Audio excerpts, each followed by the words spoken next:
Okay. We're recording. It's Tuesday, September 24th, 2013. I'm Mark McKenzie, and I'm interviewing Captain Russ Cooper. First of all, I guess, can you tell me a bit about your background on the waterfront here and your family's background? Well, to start with, my grandfather came out here from the Orkney Islands and about 1904 or so, and he worked around the river a bit, collecting fish, and worked for a pile driving company and stuff like that. He was a guard at the penitentiary. But he bought his first tugboat in 1919 called the Shuswap, and he incorporated Westminster Tugboats in 1932. Shuswap and many of the first boats were all steam, of course. And my father went to work on the tugs on the outside boats, as you might call them, lock tours. And during the war, after he got his ticket, and it was kind of a family thing that you had to get your ticket before you could work for the family business. My father started working for his father, and then as far as growing up is concerned, I know that if you ever saw my first grade workbook, you might call it. I always said, "What do you want to be when you grow up?" And I had put down I wanted to be a tugboat captain.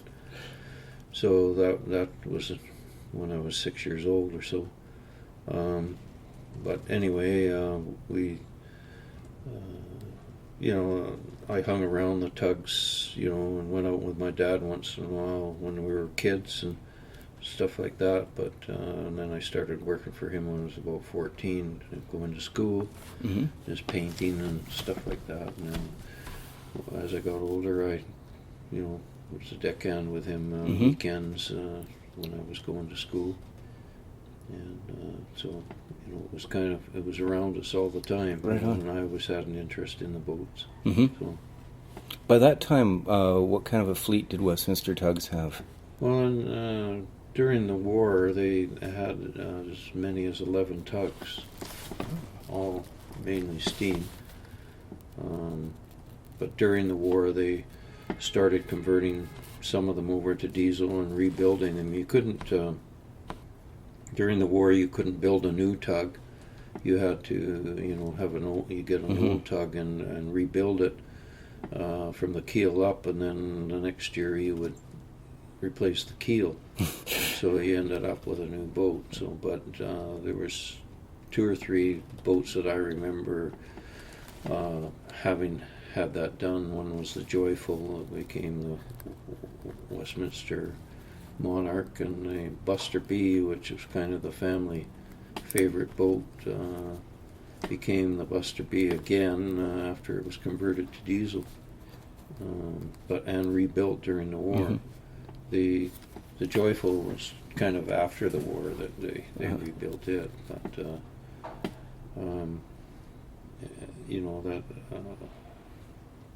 I don't know what other things you.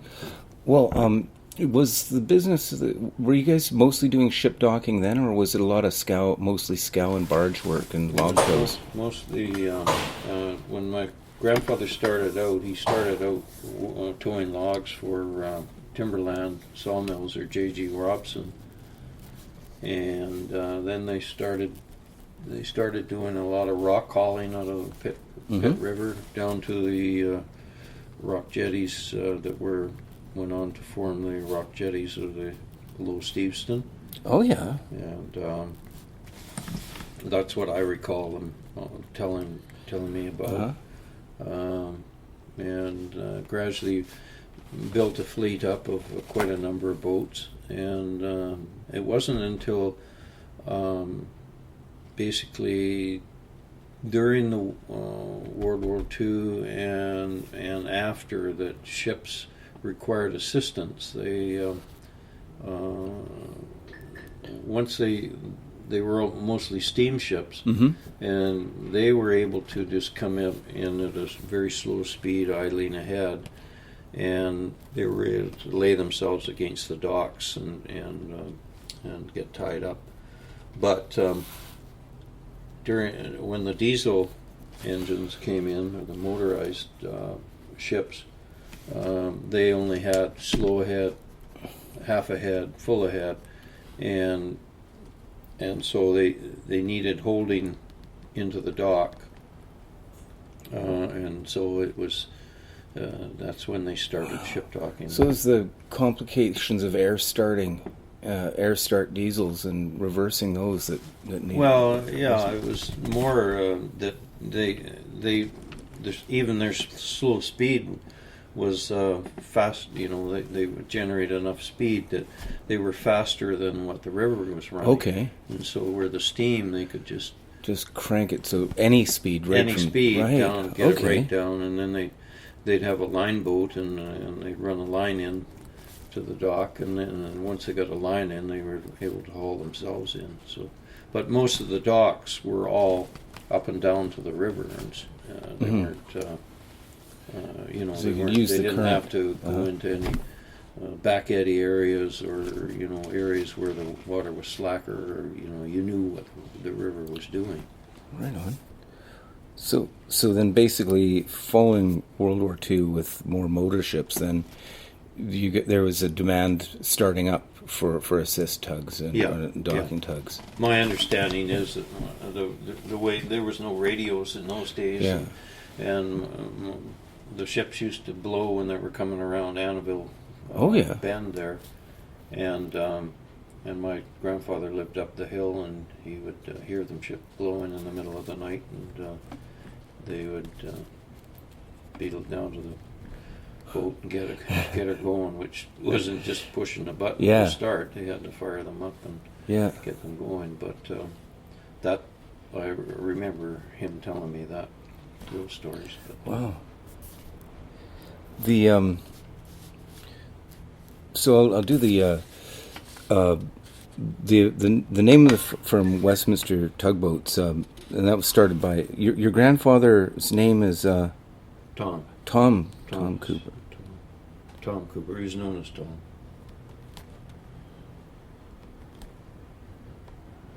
My dad's name was Art. Yeah. So you worked basically for the family from throughout your career, or? No. I went after I graduated from high school. I went to work for Gilly Brothers. Oh yeah. Towing. Gilly Brothers and Marple Towing. They were all one of the same company basically, but they were all owned by Gilly Brothers or Evans, Coleman and Evans. And I worked for them for 6 years, and then I went to wanted to get some more experience on the coast, so I went to work at Western Tug and Barge. Mm-hmm. And they got bought out by Vancouver Tug, and I worked for Vancouver Tug for 5 months, I think. Mm-hmm. And then I got my ticket while I was at Western Tug, Right on. and then my dad had a need for somebody, so I went to work for the family company in 1966. So. You must have been pretty young. Well, I was 66. I was 26. Oh yeah. Oh. You couldn't get your ticket until you were 25. So. Oh yeah. Yeah. So. Yeah. But I had all my sea time by 25. So time I was 25, because I started so early with my dad. And would that be like a 350-ton ticket, or okay? Yeah. 350 or any tug. Uh huh. Yeah. So by the '60s, was Westminster tugboats, was ship docking starting to become its main Well, thing, or I mean, ever since I was a kid, I remember them docking ships. So that okay, was yeah, during the war that yeah, they started, and they were doing it with these wooden tugs and uh-huh. stuff like that. And I think 1956, 57, they built their first steel tug. Oh yeah, Little boat called the Westminster Chief. There was some competition at the time that were using smaller tugs mm-hmm. than what our company had, and the pilots preferred the smaller tugs, so we had to. It seems funny, you know, Yeah. but the ships were getting bigger, and yet they wanted smaller tugs. But anyway, that was just the way it was then. And What did she have for power? 300 and something. Oh yeah, yeah. A couple of old wartime Jimmies side by side, so they probably 165 each. So what would that be? Yeah, about 330 or so. Yeah, 330. Yeah. Yeah. But they did have the Was that Monarch on when a they single shaft, or? yeah. Okay. With the Westminster Monarch, when they repowered it with a 500 horsepower Jimmy engine that came out of wartime vessels. So it was fairly good power in those days, but you know, it did well, but it was engineered control, like Jingle Bells. Okay, yeah. So, anyways, They had to have a guy down there at all times. yeah. Well, they had an engineer. But yeah, so that was the first steel boat, and I think it was launched in '57, and then the next tugs were all steel from that day forward. They sold off the wooden tugs. So you're still doing a lot of variety of work then, even by that time you're still doing a lot of barge towing and that. They were starting to get a bit of competition around valley tones on the scene and stuff like that, but we kept a pretty good mix. But the ship docking was the primary business, right on. You know, you might say that. Yeah, and they concentrated on that. But there wasn't enough ship docking to sustain the company and the crews. My dad worked a lot of long hours, and when I joined the company, I worked a lot of long hours too. Yeah, can you tell me about that? Like the nature of the day or evening, or the nature of your daily routine. Well. In the kinds of hours that you'd had to work. Because I've heard some astonishing things from Ed Taylor, for instance, who worked for Gulf of Georgia, moving lumber scows along in the 50s, and just basically pretty much 24-hour days, and just sleep with your eyes open on your. My dad, I remember my dad, working long hours, and most of the time he worked in the office during the day, but went out on the tugs sometimes during the day and in the middle of the night, whenever the work was, you did it. It was kind of a fact of life, and I was brought up into that. And when I joined them, I did the same thing. I tried to stay on the boat, but lots of time my dad wanted to, ease off a bit, and so for a long time, him and I, would go out together on the boat, and we'd work all the odd hours, and then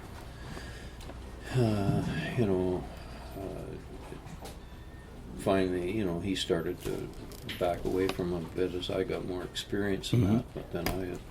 But then you just worked when the work was there. Yeah. Yeah. You make out in the middle of the night for ships, because ships, you never know when. The problem with the ships back then, with no radios, you get one phone call to tell you it's coming. And if there was fogs or any delays, you sat and waited at the dock until it showed up, you know. Now, was fog a big factor in those days? Yes, very much so. And when did you guys first get radar? First boat that had a radar was Westminster Scout, and she was built in '62, and I don't think they got the radar until after that. So probably, you know, in that early '60s before they got a radar. So in the early days, there'd be a lot of careful listening, I guess, and I didn't experience because I was kind of brought up on boats with radar, but in listening to my grandfather and my dad talk, I mean, they used to navigate fairly well by the whistles, blowing whistles, and you know, when you're taught that in navigation school, how to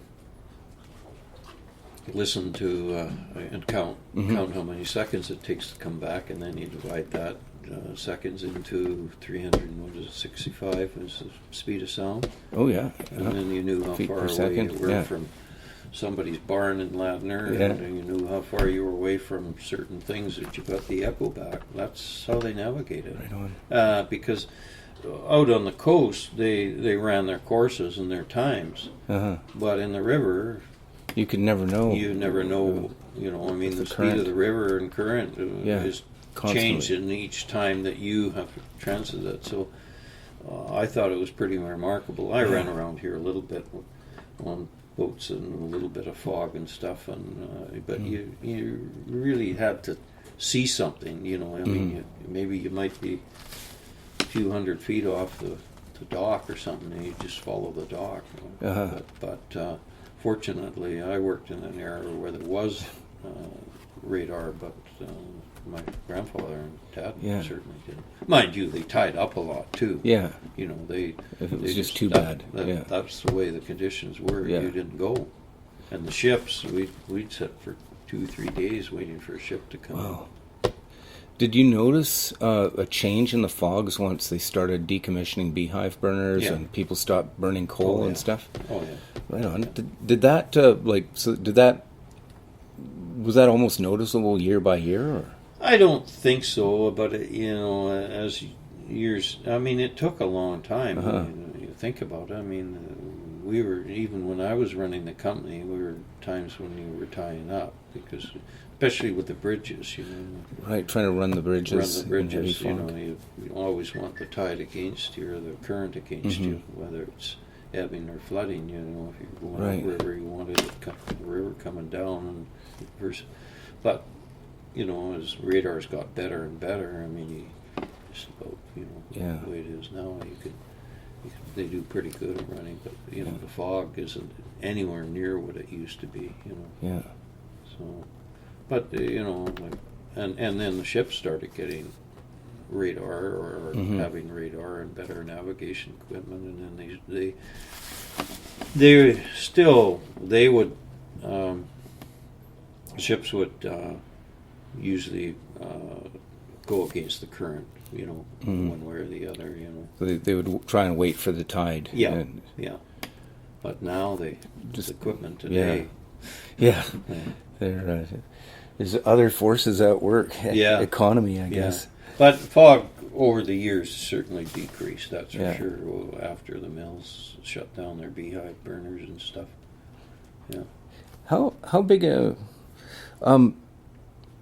did you have a lot of shore staff, like in Westminster Tugs? And did you have like any shore engineer, or was it just the guys that worked on the boats did all the work? Well, they did a certain amount. The crews did. I don't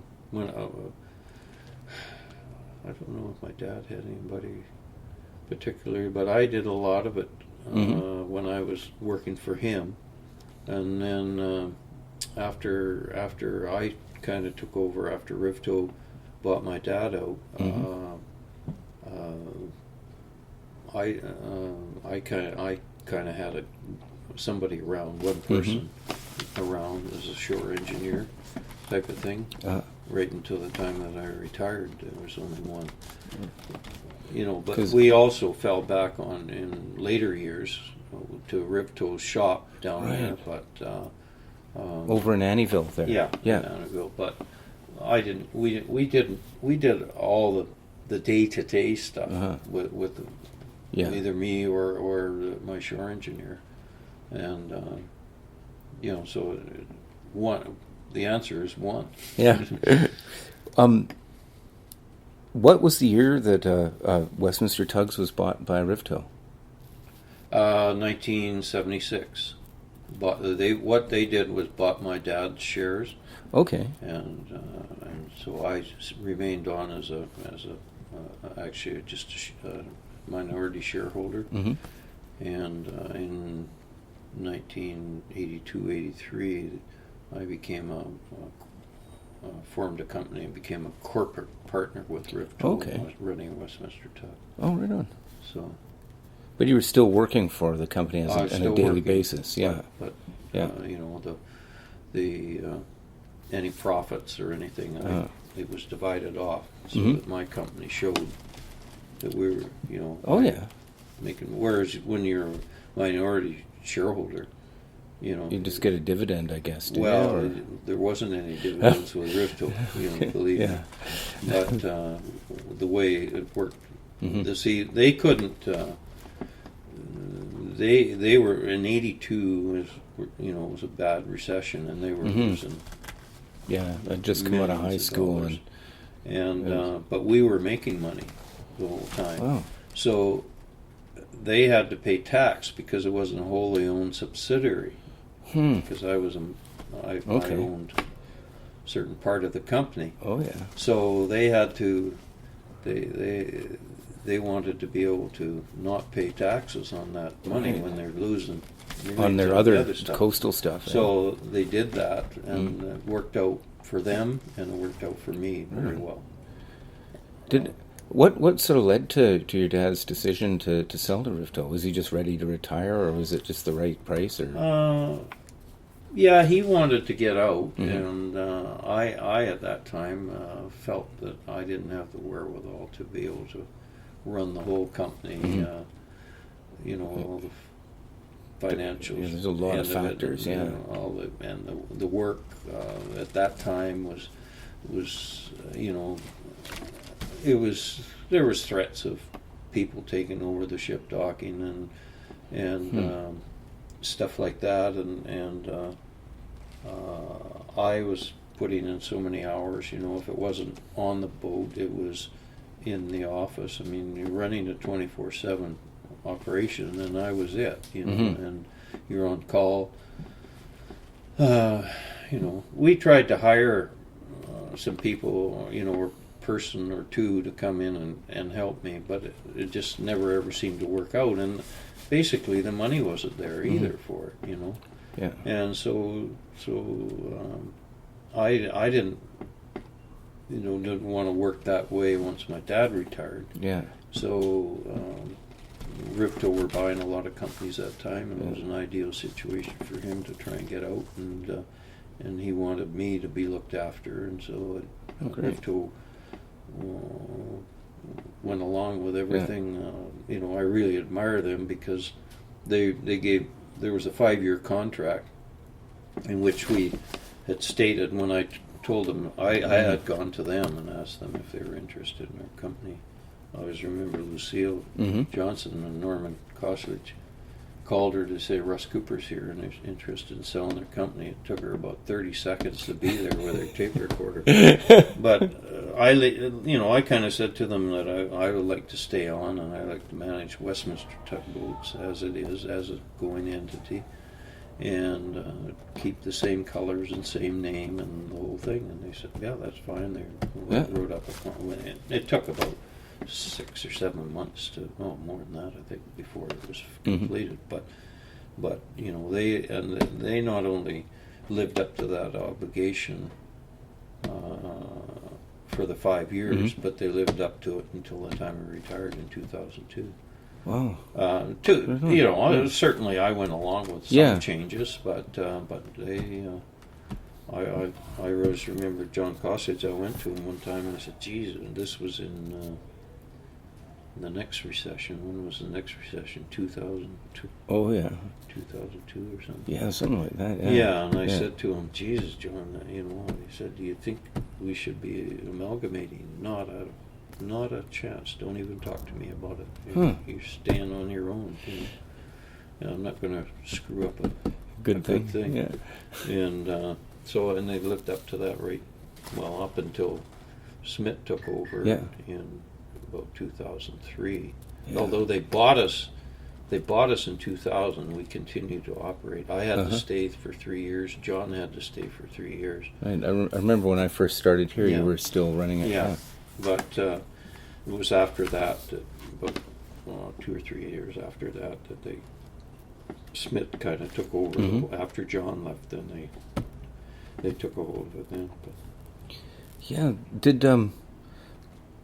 Did you find that when Rivto took over, that suddenly you had capital and you could upgrade equipment and things like that, or did you more or less keep going in the same kind of? No, they were.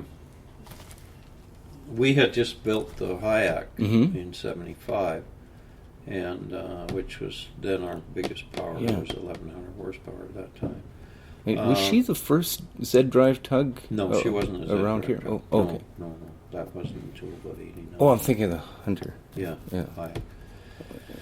Anyway, they were. It took a lot of work to get them to build us new equipment, because we were building equipment just about every 2 years. Even though they weren't ideal boats in some respects, we were trying to upgrade in our small family way to build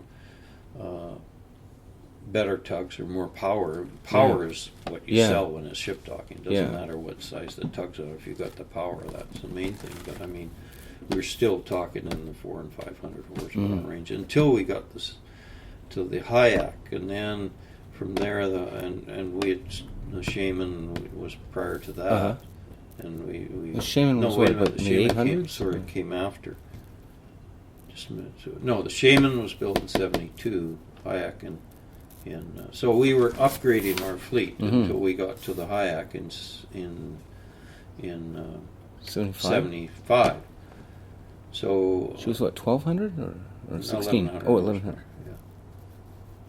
And then from there, we built a couple of boats, and at that time, what the plan was that we would get the boat built and run it for a couple of years, and we would turn that boat over to the Rivto fleet, and they would run it, and that way Rivto could justify getting a boat and building me a new one, and so we did that through the '80s.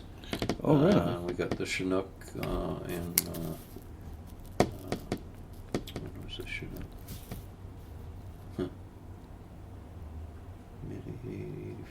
In 1980 was the Chinook. Is she pretty much a sister to the Hayek? So they're pretty much sisters. Yeah, they were supposed to be sister ships. Yeah, in 1980, and then we worked through that until we had some other tugs in there. We had the Tai from about '78, and then we went for 9 years, and of course Z drives were starting to come into play on this coast. Or in North America, you might say, but they had been in Europe for about 20 years by this time. So we decided that what the next move should be a Z-drive tug, and that's when the Hunter was built in '89. And she's 1,800, isn't she? No, horsepower? She was only 1,100. Oh. So. Well, we did talk to the pilots and everything, and they said they didn't want any more power than that. But which is, was kind of, and looking back on it, we should have started the boats like they've got now, the 3,000. We should have started them back then. But you have to have a gradual increase. You all of a sudden hit somebody and say, okay, you're going now from 1,000 horsepower to 3,000, and the price is tripled. Yeah. To have that boat. Yeah. Because the agents objected. The pilots would kind of say, well, they would get on the pilot. Agents would get on the pilot's back about using too much power. It was silly thinking, really. Yeah. Because we were so far behind in world standards. And, But anyway, that was the nature of the beast, and it wasn't until Cates started building their 2400s that everybody revolution. started to Oh, yeah. get on the bandwagon that they had to have more power. Because once the pilots got a feel of the power, they wanted that power. Yeah. Well, I remember when the Hayek came out, two of the pilots told me, I don't want that slug of a boat around. And years later, then one pilot used to order the Hayek, and we'd said, well, we want to send the Chinook because the Hayek's busy doing something else. And they said, no, I don't want that boat around. It's too slow. Why is it too slow? It's identical boats. Well, it has shaft brakes, and the Chinook doesn't. Now, those kinds of things all came into play. But anyway, the Z drive was the Hunter, and then we kept. Let's see, did we get anything else? No. Oh yeah, '94. Then we built the Apache, which was 1800, but it wasn't Z drive, which I was pushing for Z drive, but it wasn't to be. Because all these low tonnage boats were coming out at that time, and that was your competition. So we were building boats because we could under tonnage, instead of building a boat that we really needed. That's interesting. Yeah. Just so the whole nature of the competition and almost fashion in a sense, as opposed to what if somebody were planning it out. Yeah, they were poor boats, but then in what year did I say that was? We're up to 94. Yeah. And then they, of course, they kept going further and further with these low tonnage boats till they built these 3,000 horsepower boats like the Pride and the Spirit. This was by this time, John Cossage had got into the ship docking business in the harbor, and he built these 3,000 horsepower to go up against then C-SPAN and Cates. Yeah. And that's a whole different story, but as to how that all evolved, because C-SPAN Cates, Washington had bought Cates, and then moved in to get C-SPAN after that. And then C-SPAN built 2 ship docking tugs to go up against Cates, and Washington said, if you do that, I'll buy you out too. And they laughed at him. C-SPAN laughed at him. He had the last laugh because he ended up buying them. Yeah. And he had both of them. Yeah. So, but then the government came in at that time and anti-competition and said, so there was a big kerfuffle about that. And so they told C-SPAN they had to divest themselves of 4 ship docking tugs and let somebody compete against them. Really? Yeah. And at that time, John said, "Look, I'll build my own fleet. You keep your 4 tugs, and I'll build my own fleet rather than letting I don't know what this should be, but anyway, rather than letting foreign competition come in, we can compete against one another." Yeah. And so that's what they did. Right. And that's how Tiger Tug became involved. That's and they from. built the Pride, Yeah. the Spirit, and the Tiger Sun. They were all Tiger, Pride, Tigers. Huh. And so they were often. Oh, they had the Wolf and what was it? Another one they had there, the 1800 class, that the same as the Apache was, and so they. Anyway, that kind of answered how Tiger Tug formed, was because of that situation that formed through C-SPAN having to divest themselves. They also had to divest themselves with, I think, 2 line haul boats and 6 or Mm-hmm. dozen chippers or something like that. I forget what it was, but in that range. Yeah. And but the ship docking was what the government was after. That there had to be They competition. didn't want the port sewed up by a single contractor. Yeah, a big port like that. Yeah. This port, they wouldn't have bothered with so much because there isn't really enough for 2 companies in ship docking. Although now there's the shoe swap there and all is, that. but It doesn't seem like they're doing a lot. You don't see them up on this end of things. Well, Once you in a don't while see them they up get here because they don't come up here. They mostly Fraser Wharves. Is that what they're mostly doing? No, they do Annis's and Fraser, Surrey, but then they're stationed down. Yeah, down by Vito's. Yeah, right at Vito's. Yeah. So, in any case, regardless of that, once then we were in, I think, '99. I said to John, we've got to have 3,000 horsepower tug in here too. And at first he was reluctant, but he eventually said, "Yeah, I think so." I can't remember what happened, but something happened, and he said, "Yeah, I think you better." So they then shifted one of the boats. I think it was when they got the Tiger Sun that they shifted one of the boats over to us. The Pride. The Pride. Yeah. So then we were up to 3,000 horsepower.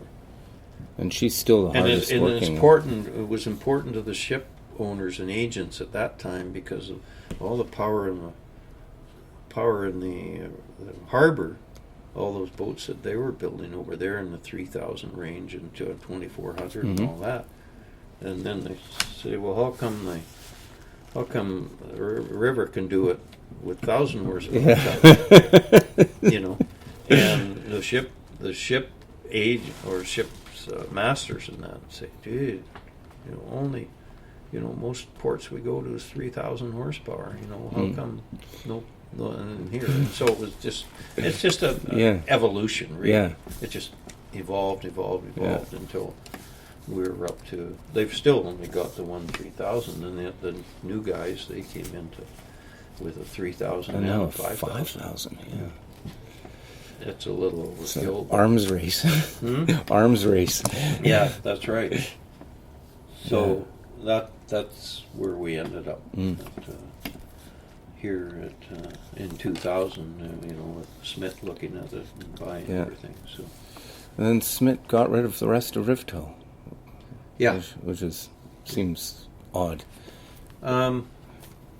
Yeah, they. I think that's all they wanted was the ship docking. I wondered, Smith being a big in North Sea oil and gas, if they were just trying to plant a foothold on this coast in case there was offshore oil coming up. Well, there was rumors of that. Yeah. I have no idea, really. I certainly never. I wasn't high enough up in the echelon to know that or not. I think they wanted the ship docking because that's what they knew. Okay. Best, and that's what around the world they do a lot of that. Salvage and ship docking is basically what they do. So I think that's all they were interested in. But there was no way that Rifto was going to sell to them just piecemeal. Pick the company apart. Because, the ship docking is the cream of the company.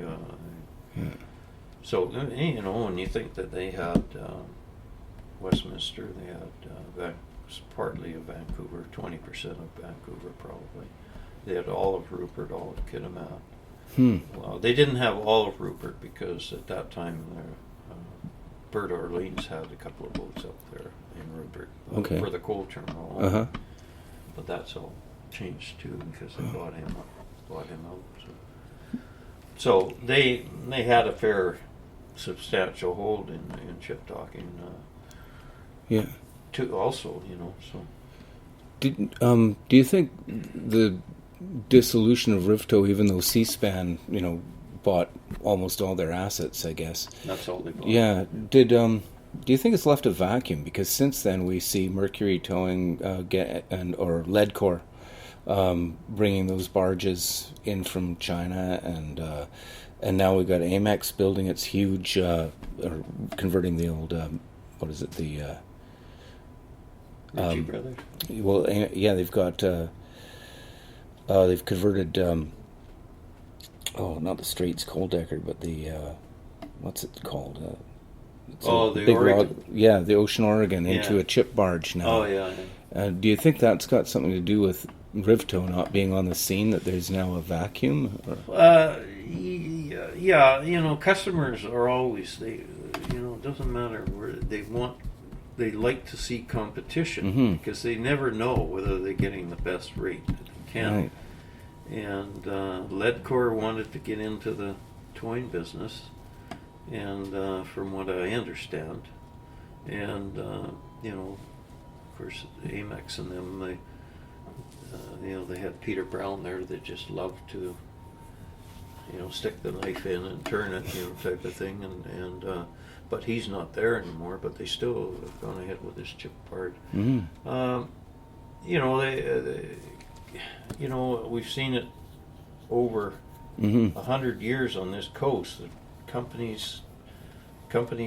towboat companies go up, and then they get to a peak, and then they just start to fall because everybody else is figuring out a way around to beat their prices and everything like that. And it's gone that way for over 100 years. I mean, the Cliff Towing was one of the biggest tugboat companies on the coast. And but as the diesel, they weren't inclined to switch from steam to diesel fast enough, and ended up Rivtow had bought Cliff, and that's how Rivtow came from being just a river operation up in Hope, and then they started down. They got down around this area, lower parts of the Fraser River, and then they wanted to get on the outside, so they ended up buying Cliff Towing, and that got them all the property and log storage places all over the coast that Cliff had. And suddenly they're a big player on the whole. Suddenly they're a big player, and so they were, second next to C-SPAN, and C-SPAN only got bigger because they combined Island Tug and Vancouver Tug after the strike in '70, and so then Rivtow wanted to get bigger and be second, and they started buying up companies, and they bought up, but as they bought up companies, then somebody else the forest industry don't like that, so they started hiring other companies just to make sure. Just making sure we're still going good. They making sure that there was competition. So, and it's just gone that way for as long as I know, and as long as my dad knew. I always used to say that Westminster Tug always hung in there and stayed. It didn't expand a whole lot, but certainly tried to keep up with the times. And we were still there after all of these companies had come and gone. That's really interesting, because it had staying power. You kind of found a niche, and it was, and that's about what this whole industry, in my mind, is about. Is you find a niche and you stick with it and try and do it. Look at Harkin Towing; they have a great niche in towing logs. Unfortunately, they've had to get into scow towing and stuff like that, but they're mainly working for the other companies. But their niche is they're good log towers, and ship docking and scow work is other people's niche, so it. With Amex up here, it looks like they've completely bought out Sea-Link, because all the old Sea-Link vessels are now in Amex colors. Well, they were all basically owned by Amex. Okay, originally, okay.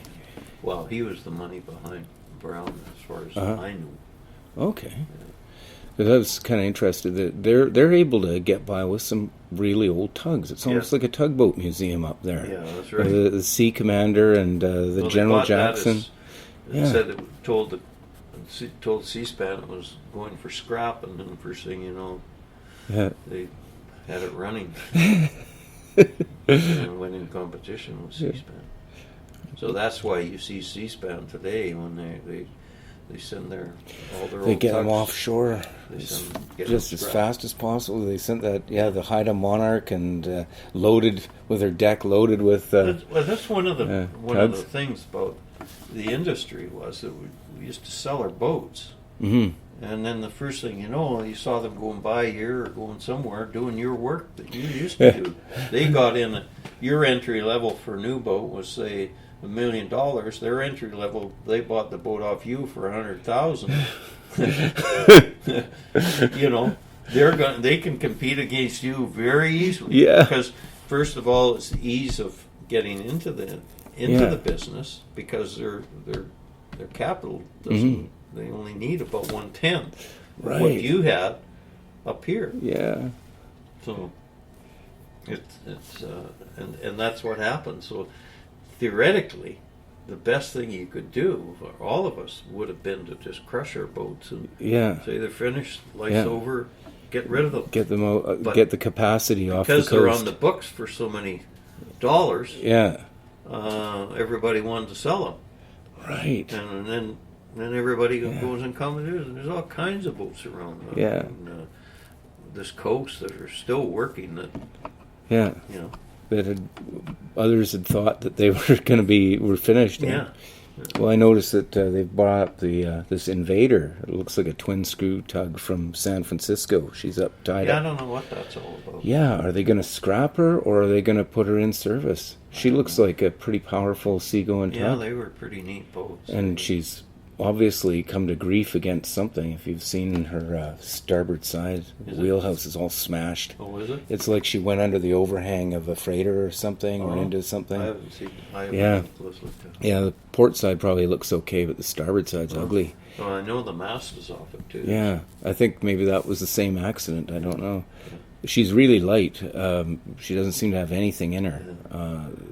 So I was wondering if that's going to be, replacement for the old Sea Commander or Jackson or what. I guess we'll find out. I'm too far out of it now to know all those details. Yeah, I've been just going I know, I've seen by there every day. Yeah, they were super tugs. Those Crawley's boat. Oh yeah. Yeah, it looks like a hell of a fine boat. Yeah. What else do we have here?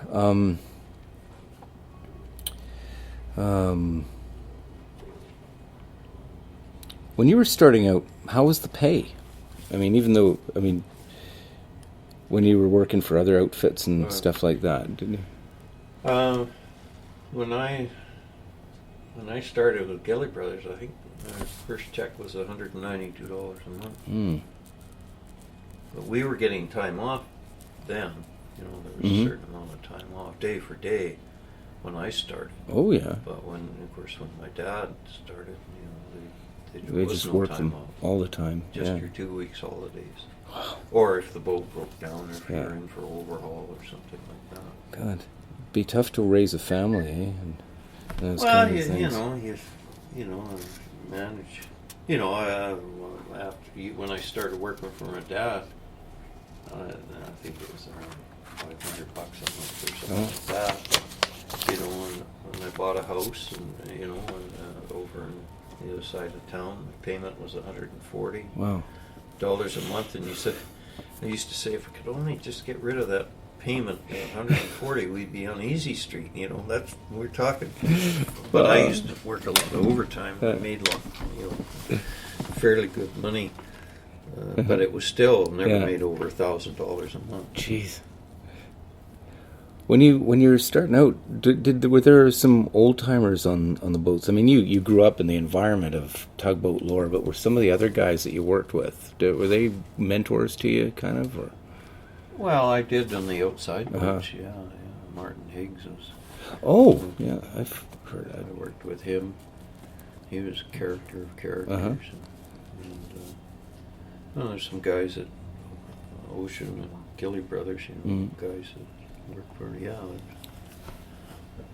I don't know that there was any mentors, you might say. George Craig used to be on the Marpole. He was the one that encouraged me to leave Gilly Brothers and get more experience. He was a tough old bird, but I always got along with him pretty good. I mean, he didn't want to screw up, where if you screwed up, you were big shit with him. But Tom Turney, I worked with a guy named Tom Turney. He was another piece of work. We used to send them up to Union Bay for 2 loads of coal. Oh yeah. And it took a whole week to bring it down because he'd tie up for weather.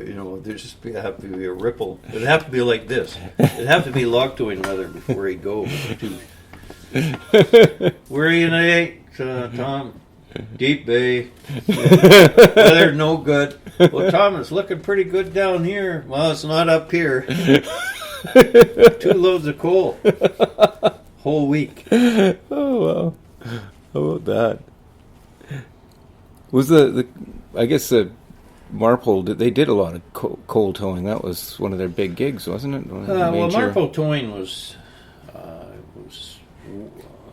formed out of Champion and White, which was a competitor to Gilly Brothers and Ocean and all. Or Ocean wasn't in existence in those days. It was Champion and White, and then Marpole Towing. I don't know. There was amalgamations and everything, but anyway, they had this Marpole Towing, which had the Master and the RFM and all them. And anyway, that's how I got started, because some of the people from Gilly Brothers were working at Marpole Towing in the office, and when I got out of school, I put the word in that I went to Gilly Brothers first to see if I could get a job. And they didn't have anything at the time, and within a day, I went to work 2 days after I graduated from high school. Wow.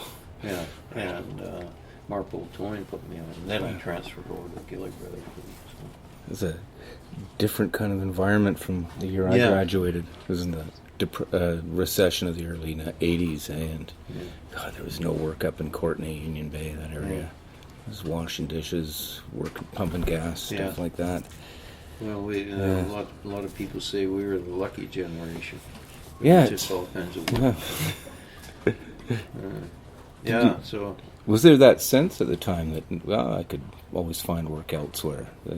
Did you have that kind of feeling about it at the time? You were happy to be employed, and you got a job, and you were good at it. That's what I wanted to do. Yeah. Sure. I'm sure that my name helped, because my grandfather and my dad worked for Gilly Brothers with their boats, and used to charter boats to Gilly Brothers, and bought boats off them and sold boats to them, and that type of thing. So certainly the name was known, but in any case, it helps. Yeah. But I did have some experience also working for my dad for 3 or 4 years prior to that, so I had some experience. Did you find that there was what were labor conditions like troubles with unions or just strikes and issues like that? Did that interrupt work or affect the business that much? Well, when I was at Gilly Brothers, there was a big war going on between the SIU and the SIU and the Canadian Brotherhood of Railway Transport Workers.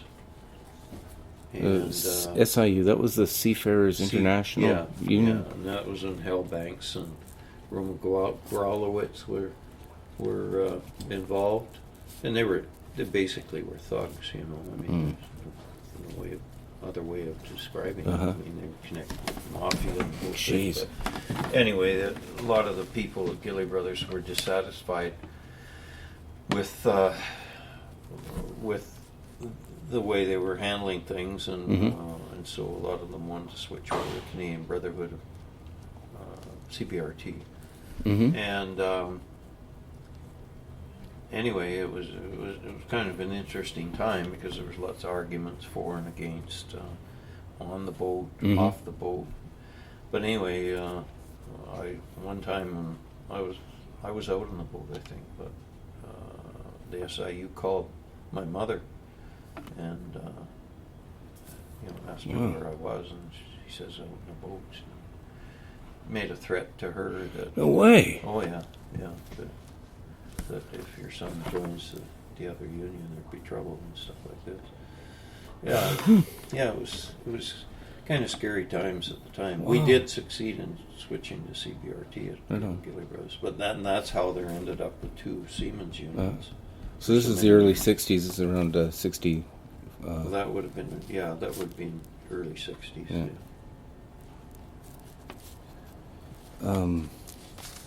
What else we got here? We got a lot of questions, but not all of them are really useful from a point of view. Oh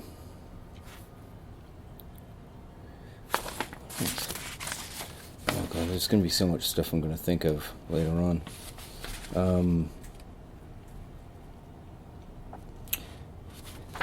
Hard times.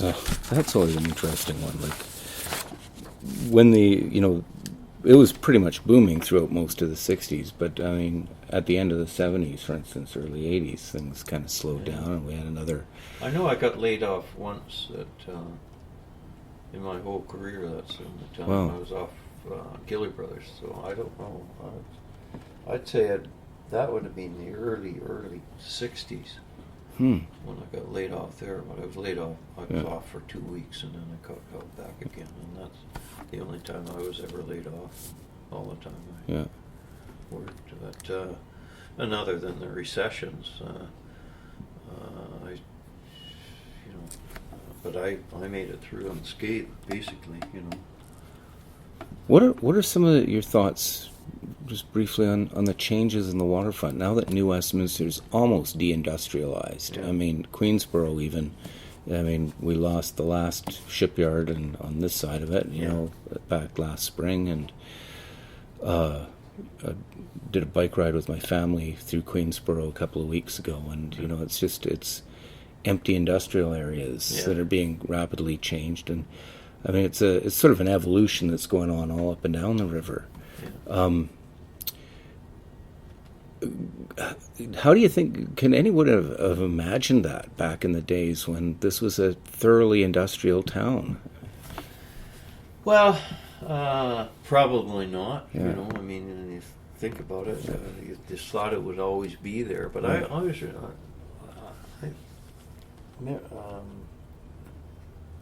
let me see. I can't remember the years it was, but I always tell this story because it's interesting. Young John College, who was, he's a little bit younger than me, but not by much. But he was up and coming in Rifto. And you remember Western Cablevision and Shaw? Mm-hmm. Or was it Shaw that took over Western Cable? Or was it Rogers? So it was Western Cable, I guess. They did a video on Rifto and the Costa. Oh, yeah. And it played on Channel 4 for many times over and over. But I always remember we didn't see too much of John in those days because he was, he was in dispatch, or he was, he wasn't in management, you might say, because Lucille, Cecil, and Norman were the key people in Rifto. And at that point, they had talked to all three of those, and then they talked to John. And his prediction, and this goes back, it's got to be 30, maybe 40 years ago, and his prediction was, he said, in my lifetime, I mean, they talked about all the mills they worked for and all that. He said, in my lifetime, you will see the day that there will be not one sawmill on the North Arm. And I thought, what the hell is he talking about? He doesn't know what he's talking about. But We're pretty well there, eh? It's there. Yeah. I think there's, 2 mills left? Yeah, 2 mills left. Yeah. And there's like 38 running there in the North Arm alone in the 50s. Oh. Yeah, that's right. Yeah. So it's so to say, it's in some respects it's kind of sad because, this happened, when all this was taking place and they were starting to, like fuel stations. Who would ever thought there wouldn't be a fuel station for Marine? And then it finally, the Shell was the last one, and they wouldn't renew their lease and kicked them out. And and so you cut away all the amenities, the shipyards. We they were almost to the point of having, well, they're going to Vancouver now for Yeah. shipyards. Yeah. We had It was- Manly's, we had Star, we had, Yeah. you know. It was Celtic further down, I guess. Yeah, and- we never went to Celtic. Well, I think we did go up in Celtic once or twice, Uh-huh. but you know, it just it happens. And, Yeah.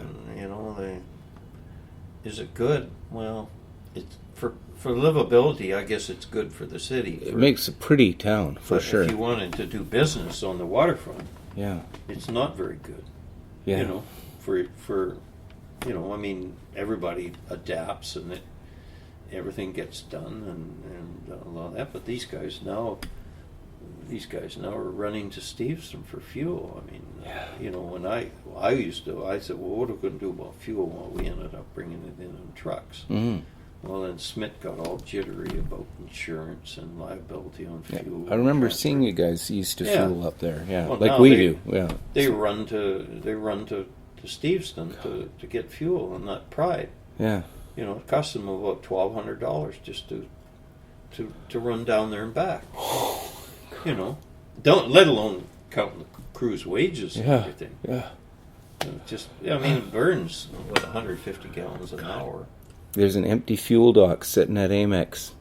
Yeah. Like, just sitting there. I don't know what they're doing with it. No one wants to sell fuel on the water. That's the problem. The liabilities involved, eh? Yeah. Exactly. Huh. But anyway, you know, those are the kinds of things that then drive where do these guys go? I mean, we were fortunate in the fact that First Capital City, when they put this whole stuff Mhm. together, when we said, well, give us a date when we have to get out, and they said, oh no, we don't want you to leave. We want you to be there. Hmm. You know, the river isn't anything unless you've got some activity. Exactly. You know. Yeah. And they encourage us. Now, of course, the city, my understanding is they've been trying to get them out of here, you know. We'll move them somewhere else. You Wretched. know. But, you know, so you take away all that activity, you know, is the waterfront that more interesting than just watch the water go by? Or Yeah, You know, exactly. I mean, there's Yeah. those things to think about too, you know, but that's it wouldn't surprise me in a Jeez. few years that they'll have to move out somewhere. Yeah. And it's kind of the same as here. I mean, Doug's had a hell of a time hanging in here. Mm-hmm. And then they kicked him out of up there to bring that casino boat in. The casino's, Yeah. he's still here. The casino's gone. Yeah. You know, it's too bad he couldn't get back. He's So- been trying to. They're, Yeah. they're working on it, but not a peep out of the city. Yeah, they don't. Yeah. You know, a whole new generation comes along. You see, and said, well, what are they doing there? Yeah. You know? They don't recognize the those value. folks, you know, we've been in that position right there since I don't know when it was. They moved there in 1932 or something like that. You know, Yeah. but newer dock and everything. Yeah. But the spot. Yeah. Yeah, because there was, you know, well, as long as I've been alive, and I was born in 40, Yeah. that they've been there. That's awesome. Yeah, but how much more it'll last, I don't know. Yeah. That's a great note to wrap up on. I think. Thanks so much, Russ.